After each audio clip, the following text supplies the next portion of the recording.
Happy Friday, Brian Manny with the weekly update. Let's get right to it. So much happened this week. It's unbelievable. I can't believe how much we have to talk about. I'm going to go as fast as I can to make sure we cover everything.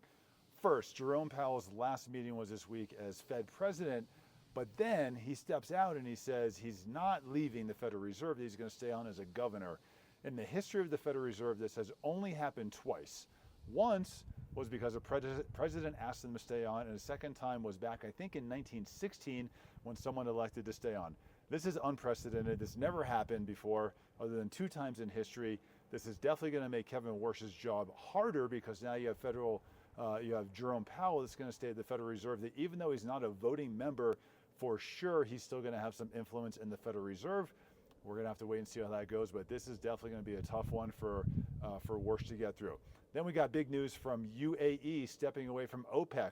You know, they've said for the longest time they feel like OPEC is really holding back their oil production, and right now OPEC has them at about 30% of their oil production.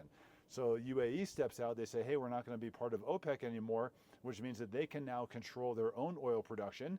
So now they can beef it up if they want to, which could help oil prices around the world. And they're going to start to seek alternative ways to move oil, likely through pipelines and not relying on the Strait of Hormuz. We also got PCE numbers this week. This is the personal consumption expenditure. Federal Reserve's favorite gauge for inflation. These numbers came back higher.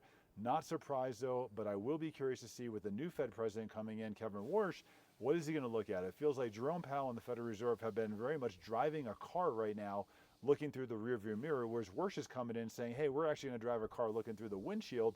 Let's see what the data looks like in the future. So we did get higher numbers on PCE.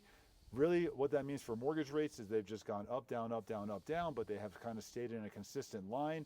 I know everyone's feeling a little bit of pain right now with rates because we had a nice run lower earlier this year, and then as the conflict in the Middle East started, mortgage rates rose. We're going to have to wait and see what happens and see if there's an impact there in the future. I'm around all weekend. If you have any questions, let me know. Couple quick notices.